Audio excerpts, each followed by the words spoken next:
नमस्कार, स्वागत है आप सभी का आपके अपने चैनल ई मैक्स पाठशाला में। हम लोग पढ़ रहे थे कारक के प्रकार को। अगर आपने पिछला वीडियो भाग 1 और भाग 2 नहीं देखा है तो उसे पहले देख लें, तभी आपको ये आगे का वीडियो पता चलेगा। चलिए बिना देरी किए शुरू करते हैं। जैसे कि हम लोग पिछले वीडियो में पढ़ चुके हैं कि कारक के 8 प्रकार है तथा उसके कुछ विभक्ति भी है। कौन कौन से कारक के प्रकार है? कर्ता कारक, कर्म कारक, करण कारक, संप्रदान कारक, अपादान कारक, संबंध कारक, अधिकरण कारक और संबोधन कारक। इसके विभक्ति या परसक को भी एक बार जान लेते हैं। कर्ता ने और शून्य, ने रहित। कर्म को करण से, द्वारा, के द्वारा। संप्रदान के लिए, अपादान से, अलग होने के अर्थ में। संबंध का, की, के, रा, री, रे। अधिकरण में, पर। संबोधन हे, अरे। भाग 2 में हम लोग देख चुके हैं कर्ता कारक और कर्म कारक। आज हम लोग देखेंगे करण कारक। करण कारक किसे कहते हैं, इसकी परिभाषा तथा इसके विभक्तियों को चलिए जानते हैं। संज्ञा या सर्वनाम के जिस रूप से या सहायता से क्रिया संपन्न होती है उसे करण कारक कहते हैं, या फिर हम साधारण शब्दों में कह सकते हैं क्रिया के करने के साधन को ही करण कारक कहते हैं। जो साधन होता है उसे ही हम करण कारक कहेंगे। कुछ उदाहरण के द्वारा हम यह समझते हैं। बच्चों ने पेंसिल से चित्र बनाया। इसी तरह से वह कुल्हाड़ी से वृक्ष काटता है। अगर हम आगे देखेंगे तो कह सकते हैं कि हमने दही के साथ रोटी खाई। एक और उदाहरण हम लोग देख लेते हैं। हमने यह सूचना पत्र के द्वारा भेजी। इन उदाहरणों को देखेंगे तो क्या देखते हैं कि बच्चे ने पेंसिल से चित्र बनाया। यहाँ पर मैंने परिभाषा में क्या जाना, संज्ञा या सर्वनाम के जिस रूप से या सहायता से जो क्रिया संपन्न होती है उसे ही हम करण कारक कहते हैं, या क्रिया संपन्न करने के साधन। तो यहाँ देखेंगे हम चित्र बनाया, किसके द्वारा चित्र बनाया गया? पेंसिल से। तो यह हमारा क्या हो गया? करण कारक हो गया। अगला देखेंगे वृक्ष काटा जा रहा है। किससे काटा जा रहा है? कुल्हाड़ी से। तो यह हमारा क्या हो गया? करण कारक। इसी तरह देखेंगे हमने दही के साथ रोटी खाई। यहाँ पर क्रिया कौन सा शब्द है? खाई। अब देखेंगे कि किसके साथ हम लोग खाए हैं। किसके साथ? दही के साथ। तो ये क्या हो गया? साधन। तो ये साधन क्या कहलाएगा? करण कारक। जी हाँ। आगे एक और उदाहरण जो हम लोग दिए हुए थे, यह सूचना पत्र के द्वारा भेजी। हम लोग सूचना तो भेजें, भेजना हमारा क्रिया हो गया, लेकिन यहाँ पर साधन क्या है? साधन हो गया पत्र, क्योंकि हम सूचना किसके द्वारा भेज रहे हैं? पत्र के द्वारा भेज रहे हैं। तो ये हमारा क्या हो गया? करण कारक। आगे जानते हैं इसके विभक्ति को। करण कारक की विभक्तियां हैं से, द्वारा, के द्वारा या के साथ। यहाँ कुछ मैंने पॉइंट दिया हुआ है जो कि नोट करने लायक है। करण कारक को पहचानने के लिए वाक्य में प्रयुक्त क्रिया से किससे, किससे या किसके द्वारा अगर हम प्रश्न करेंगे तो जो संज्ञा शब्द मुझे प्राप्त होगी वह उत्तर होगा। हमेशा क्या होगा? जो भी शब्द होगा, प्रश्न का उत्तर मिलेगा, वो हमें संज्ञा शब्द ही मिलेगा और वो क्या कहलाएगा? करण कारक कहलाएगा। कुछ उदाहरण के साथ अगर हम देखें तो कह सकते हैं कि राम ने डंडे से कुत्ते को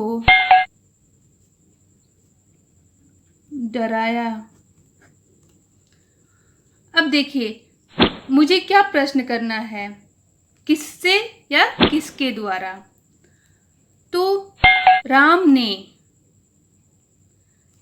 डंडे से कुत्ते को डराया। तो हम प्रश्न यहाँ पर करेंगे, राम ने किससे कुत्ते को डराया? तो राम ने किससे कुत्ते को डराया था? डंडे से। अगर हम दूसरी तरह से पूछें कि राम ने किसके द्वारा कुत्ते को डराया, तो भी यही प्रश्न आएगा, का उत्तर आएगा राम ने डंडे से कुत्ते को डराया। अब ये देखिए, ये डंडा हमारा क्या है? डंडा हमारा क्या है? संज्ञा शब्द है। तो यह पहचानने का नियम हमेशा याद रखेंगे कि करण कारक को पहचानने के लिए किससे या किसके द्वारा जब हम प्रश्न करते हैं तो हमेशा हमेशा उत्तर जो होगा वो संज्ञा में ही प्राप्त होगी। अगर आप देखें तो हम एक और उदाहरण के साथ हम देख सकते हैं कि मोहन कलम से पत्र लिखता है। तो अगर हम देखेंगे तो मोहन कलम से पत्र लिखता है। हमारे इस ट्रिक के अनुसार अगर देखा जाए, अब पूछेंगे प्रश्न, मोहन किससे प्रश्न लिखता है? तो मोहन किससे, आंसर में हमें क्या मिलेगा? उत्तर में मोहन कलम से पत्र लिखता है। अगर दूसरे रूप में पूछेंगे कि मोहन किसके द्वारा पत्र लिखता है, तो भी उत्तर हमें क्या मिलेगा? मोहन कलम के द्वारा पत्र लिखता है। तो हमारा यह कलम, कलम शब्द हमारा क्या है? संज्ञा है। तो उत्तर में हमें क्या प्राप्त हुई? संज्ञा शब्द प्राप्त हो रही है। तो इससे हम पहचान सकते हैं कि वाक्य हमारा कौन सा कारक है। ध्यान देने योग्य एक और बात है, करण कारक का प्रयोग किसी कारण या रीति का बोध कराने के लिए भी किया जाता है। ये ध्यान रखने योग्य बात है। जैसे कि हम कह सकते हैं कि वह कैंसर से मर गया। वह कैंसर से मर गया। तो यहाँ पर हमें कारण का पता चल रहा है कि वह कैसे मर गया? कैंसर से मर गया। ध्यान रखेंगे यहाँ कि वह कैंसर से मर रहा है, मरने का कोई कारण है। तो ये कौन सा कारक हो गया? करण कारक। एक इसी तरह से और अगर हम उदाहरण लेंगे तो कह सकते हैं कि वह भूख से बेचैन है। ठीक है, वह भूख से बेचैन है। तो हमें यहाँ कारण का पता चल रहा है कि कारण क्या है कि वो भूख से बेचैन है। अगला अगर हम देखेंगे तो कह सकते हैं कि लड़का प्यास से मर गया। लड़का मरने का कारण क्या हो रहा है? प्यास। तो वो किस कारण से मर गया? प्यास के कारण मर गया। तो यहाँ पर भी हमें कारण का पता चल रहा है। तो यह हमारे किस कारक में आएगा? करण कारक में। एक और उदाहरण मैं आपको बताऊंगी कि हमने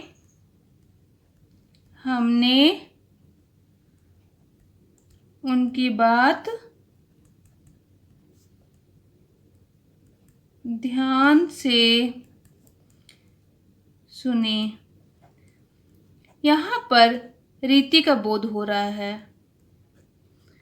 किसका बोध हो रहा है? रीति का। किस तरह से सुना गया बात को? ध्यान से सुना गया। तो यहाँ पर रीतिवाचक का बोध हो रहा है। तो यह भी हमारे करण कारक में ही आएगा। अगला है संप्रदान कारक। संप्रदान कारक की परिभाषा जान लेते हैं। जिसके लिए क्रिया की जाती है या जिसे कुछ दिया जाता है उसे संप्रदान कारक कहते हैं। इस वाक्य में ध्यान रखने योग्य बात क्या है? ध्यान दीजिए, क्रिया किसके लिए की जाती है? देने के लिए किया जाता है। तो उसे क्या कहेंगे? संप्रदान कारक कहेंगे। इसकी विभक्ति चिन्ह है के लिए या को। चलिए कुछ उदाहरण के साथ जानेंगे इसके विभक्ति चिन्हों को। जैसे कि मैं उसके लिए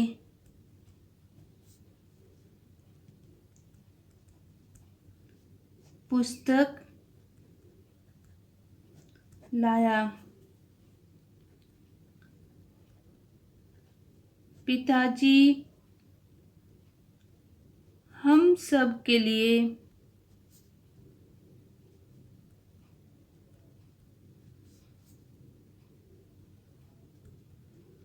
कपड़े लाए। माँ ने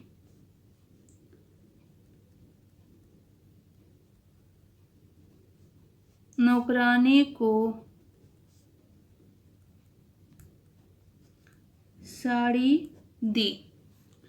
अगर हम इस उदाहरण को देखें तो मैं उसके लिए पुस्तक लाया। किसी के लिए पुस्तक यहाँ पर लाया जा रहा है। क्रिया किसी के लिए किया जा रहा है। पिताजी हम सब के लिए कपड़े लाए। यहाँ भी देखें तो क्रिया किसी के लिए किया जा रहा है। तीसरा वाक्य में अगर हम देखें, माँ ने नौकरानी को साड़ी दी। यहाँ देखिए तो क्रिया जो की जा रही है वो किसी को देने के लिए किया जा रहा है। तो ध्यान रखने वाली बात है कि जब क्रिया किसी के लिए की जाती है या कुछ देने के सेंस में हो तो उसे हम क्या कहेंगे? संप्रदान कारक कहेंगे। आइए जानते हैं इसे पहचानने का नियम बोलिए या ट्रिक बोलिए। तो हम एक बार ट्रिक को भी देख लेते हैं। संप्रदान कारक की पहचान के लिए क्रिया के साथ हम किसको लगाएंगे? किसे या किसको या किसके लिए लगाकर अगर हम प्रश्न करते हैं तो जो संज्ञा या सर्वनाम शब्द मिलेगा वही संप्रदान कारक होगा। जैसे कि हम उदाहरण लिख सकते हैं कि मैंने रमेश के लिए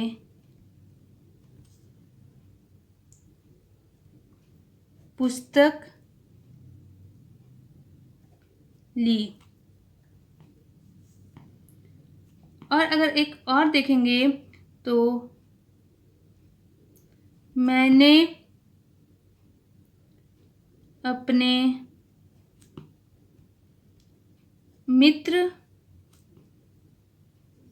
के लिए उपहार खरीदा। यहाँ दोनों ही वाक्य अगर हम देखें तो क्या देखते हैं कि मैंने रमेश के लिए पुस्तक ली। मैंने लेने का कार्य किसके लिए किया है? रमेश के लिए। अगर यहाँ पर एक मैं बोलूँ कि किसको उपहार दिया गया, तो अपने मित्र को। मित्र को क्या दिया गया? उपहार दिया गया। अगर इस तरह से हम प्रश्न करेंगे तो उत्तर में हमें प्राप्त होगा जो शब्द या तो वह संज्ञा होगा या तो फिर वह सर्वनाम शब्द होगा।